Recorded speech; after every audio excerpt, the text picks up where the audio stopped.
Hi అండి.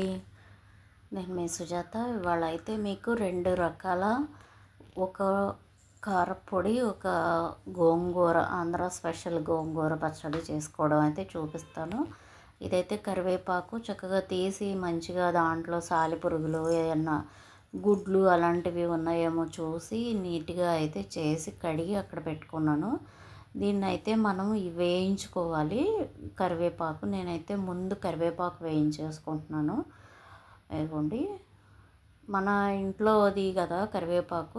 ఈ సీజన్లో ఈ కరివేపాకు పొడి కారప్పొడి అంటారు, నల్లగారం అని కూడా అంటారు. ఈ కరివేపాకు పొడి తినడం వల్ల ఏంటంటే మన ఆరోగ్యానికి చాలా బాగుంటుంది అన్నమాట. ఈ సీజన్లో వచ్చే అటువంటి ఇబ్బందులన్నీ రాకోకుండా ఉంటాయి అనేసి పెద్దవాళ్ళు ఇవి ఎక్కువ ప్రిఫర్. మన పాత పద్ధతుల్లో ఏది తిన్నా ఆరోగ్యమేనండి.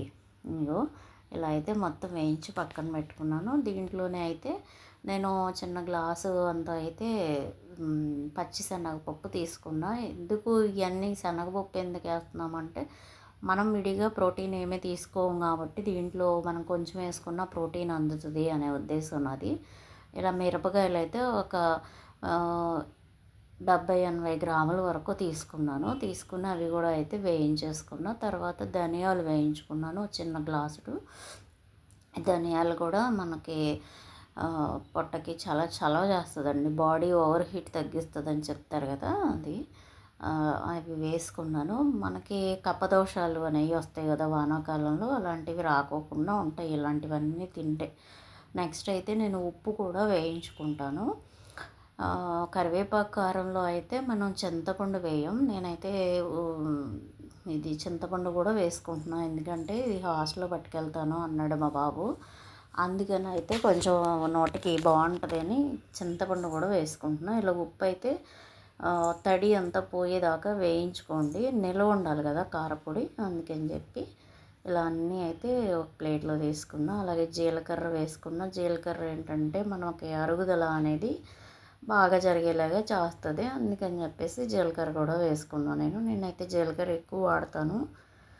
అదిగోండి, అది కూడా వేయించేసి పొయ్యి ఆపేసాను. ఆపేసిన తర్వాత ఆ పొయ్యి మీద అయితే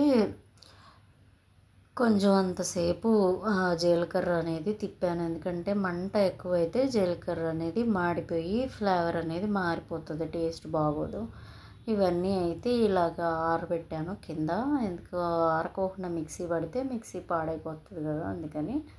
ఇదిగోండి, ఇలా అయితే ఒక పావు గంట 20 నిమిషాలు అలా ఆరబెట్టుకోవాలి. ఇప్పుడు ఆ మూకిట్లో అయితే నేను చింతపండు కూడా కొంచెం వేడెక్కుతుంది, దాంట్లో ఏమన్నా తేమ శాతం ఉంటే పోతుంది అని పెట్టేశాను. ఇప్పుడైతే మిక్సీ జార్ తీసుకున్నాను. జార్ తీసుకుని మనం ఏవైతే ఉన్నాయో వేయించి ఆరబెట్టుకున్నాం కదండి, అవి పచ్చిశనగపప్పు అయితే ముందు చక్కగా పౌడర్ లాగా పట్టేసుకున్నా. కొంచెం అంత బరకగా పట్టుకోవాలి, మరీ పేస్ట్ అయితే బాగోదు అన్నంలోకి. ఇక్కడ తర్వాత తీసుకున్నటువంటి ఎండుమిర్చి వేయించి పెట్టుకున్నాం కదా, ఎండుమిర్చి అనేది వేసుకున్నాను. తర్వాత ఎండుమిర్చి నలగాలి అంటే ఉప్పు వేసుకుంటే మంచిది, మెత్తగా నలుగుతుంది. మనం రోట్లో అయినా మిక్సీలో అయినా ఇంతే. ఇవన్నీ రోట్లో చేయొచ్చుగా అని అడగచ్చు. రోట్లో అంత చాలా టైం పట్టింది, అందుకని అంత దంచలేనేమో అని చెప్పేసి మిక్సీ అయితే వేసేసుకుంటున్నాను. మిక్సీలో నెక్స్ట్ వచ్చేసి ధనియాలు, జీలకర్ర వేయించుకున్నాం కదండి, అవి కూడా అయితే వేసేసి చక్కగా కొంచెం రవ్వలాగా, మరీ మెత్తగా పట్టేసుకుంటే అసలు తినడానికి బాగోదు. కొంచెం మనకి ఇడ్లీ రవ్వ, ఉప్మా రవ్వ ఉంటాయి కదా, ఆ రకంగా అయితే మనం మిక్సీ పట్టుకోవాలి. ఇక్కడ అయితే తీసుకున్న చింతపండు ఉంది కదా, అది కూడా వేసేసుకుంటున్నా. మనకి పౌడరు అది మనం వేసుకున్న ఇంగ్రీడియంట్స్ ఇది ఒక మిక్సీ పట్టిన తర్వాత ఉన్న దాంట్లోనే చింతపండు వేసుకోవాలి. విడిగా చింతపండు వేసుకుంటే మిక్సీ పట్టేస్తుంది కానీ తిరగదు, అందుకని నేను చక్కగా ఇలా అయితే చేసేసుకున్నాను. తర్వాత వచ్చేసి మనం పక్కన ఒక బౌల్లోకి అయితే తీసేసుకొని ఉంచేసుకుని దాని మీద అయితే ఇప్పుడు కరివేపాకు ఉంది కదా, మనం ముందుగా వేయించి పెట్టుకున్న కరివేపాకు, అది వేసేసాను. అయితే ఉట్టి కరివేపాకు కూడా మనకి మిక్సీ పడడం కొంచెం ఇబ్బంది అయ్యింది. నేనైతే మళ్ళీ వేసుకున్న పొడి ఉంది కదా కచ్చాపచ్చాగా, ఆ పొడి అయితే దీని మీద కొంచెం అంతా వేసాను. ముందు ఉట్టిగా వేసాను, అది మిక్సీ అవ్వలేదు. తర్వాత మళ్ళీ పొడి వేసి అయితే తిప్పుతున్నా. మనం చక్కగా ఇదిగోండి కరివేపాకు వేసిన తర్వాత మంచి గ్రీన్ కలర్కి అయితే మారిపోయింది మనం చేసుకున్న కారపొడి అనేది. నెక్స్ట్ ఇంకా మిగిలిన ఆకులు కూడా అయితే వేసేసుకున్నా. మనం ఇంకొంచెం వేయించుకుంటే చేత్తో ఇలాగా అంటేనే మెత్తగా పొడి పొడి అయిపోతుంది, కానీ నేను వేయించేసరికి కొంచెం అంత దాంట్లో ఇంకా పచ్చి ఉందనుకుంటే, మరీ వేయించితే నల్లగా అయిపోతుందండి. నలుపు పిల్లలు ఇష్టపడరు అని, కానీ వేయించి దాన్ని అయితే ఇట్లాగా కలిపేసుకుంటున్నాను. మళ్ళీ అయితే పడలేదు, పైన అయితే చక్క ఇలా పొడి అనేది వేసుకోండి. వేసుకుంటే మనకి ఆకు ఫ్రీగా అయితే తిరుగుతుంది, లేదంటే మిక్సీకి అడుగున పట్టేసినట్టు అట్లా అయిపోయి పైన తిరుగుతుంది, కానీ లోపల మనం వేసినటువంటి పదార్థాలు మిక్సీ పడదన్నమాట. చక్కగా అయితే ఇక చూసారా అలా తిరుగుతుంది, లేదంటే అసలు ఆకు ఆకు అలాగా ఉండి విసిగిచ్చేస్తుంది. ఇదిగోండి ఇట్లా అయితే చక్కగా అయితే కలిపేసేసుకోండి. కలిపేసేసుకున్న దాన్ని మనమైతే నేను టేస్ట్ చూస్తే ఉప్పు చాలలేదు, అందుకని చెప్పేసి ఉప్పు అయితే కలిపేసుకుంటున్నాను. మళ్ళీ మనకి రుచి రాలేదు అంటే దాని మీనింగ్ ఏంటంటే ఉప్పు సరిపోలేదు అనేసి ఎక్కువ అర్థం అండి. చప్పచప్పగా అనిపిస్తుంది అంటే ఉప్పు మనం తీసుకున్న క్వాంటిటీ ప్రకారంగా ఉప్పు అయితే పట్టేసింది. నేను అన్నీ కూడా ఇది చిన్న గ్లాసుడు ప్రమాణంలో తీసుకున్నా, వేసేసుకున్నాను. తర్వాత అయితే ముందుగా మళ్ళీ తీసి చక్కగా ఒలిచి పెట్టుకున్న వెల్లుల్లిపాయలను అయితే కచ్చాపచ్చగా మిక్సీ పట్టాను. కానీ ఉంటే కనుక మన సంకట్లో కానీ రోట్లో కానీ కొంచెం కచ్చాపచ్చగా దంచుకుంటేనే బాగుంటుంది. ఇది అంత అప్పటికి చాలా చేశాను, అని ఆ విసుగ్గా అనిపించి అయితే నేను మిక్సీ పట్టేసుకున్నాను. ఇదైతే చక్కగా ఇలాగా ఒక డబ్బాలోకి అయితే స్టోర్ చేసేసుకోండి.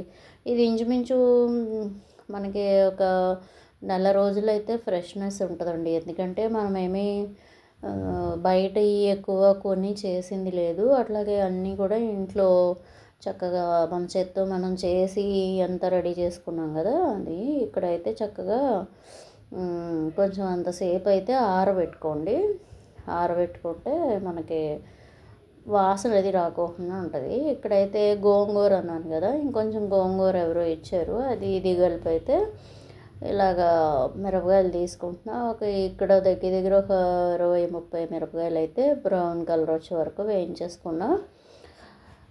నెక్స్ట్ వచ్చేసి మనం దీంట్లో అయితే తీసుకున్న గోంగూర ఉంది కదా, అదైతే వేసేసుకుందాము. దీనికి నూనె ఎక్కువ పడుద్ది, ఉన్నవాళ్ళు ఎవరైనా పప్పు నూనె వేసుకోవచ్చండి. లేదు అనుకుంటే నేనైతే రిఫైండ్ ఆయిల్ వేసాను, ఎందుకంటే పప్పు నూనె లేదు కాబట్టి. ఇంకా ఇప్పుడు నిల్వ కాదు, ఇది సంవత్సరం అంతా నిల్వేమీ ఉండవసరం లేదు కాబట్టి నేను వేసుకున్నా. ఇలా 2 స్పూన్లు అంత బరకుప్పు వేసుకున్నా, ఎందుకు మనం తీసుకున్న ఇది అనేది మగ్గిపోతుంది గోంగూర అనేది.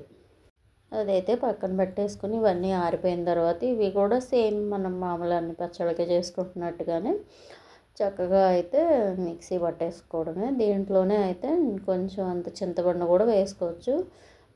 గోంగూర తీసుకున్నది పులుపు ఉంది అనుకుంటే వేసుకోకపోయినా ఏమవుదు. ఇలా ధనియాలు జీలకర్ర అంతా మామూలుగానే వేసానండి. దీనికి కూడా వేసేసి ఇవన్నీ అయితే కొంచెం మిక్సీ కొంచెం పరక అయితే పట్టేసుకొని పక్కన అయితే పెట్టేసుకున్నాను.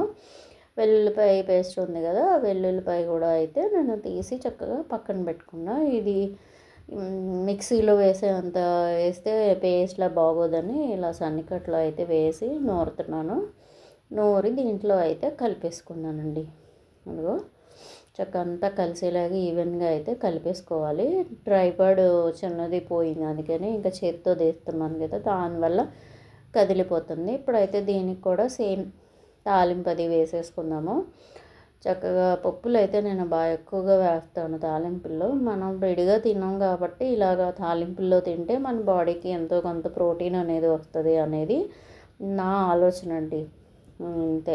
దీంట్లో కూడా మనం కరివేపాకు వేసుకోవచ్చు. అలా అయితే ఇక్కడికి వచ్చేసరికి వెల్లుల్లిపాయలన్నీ నిండుకున్నాయి.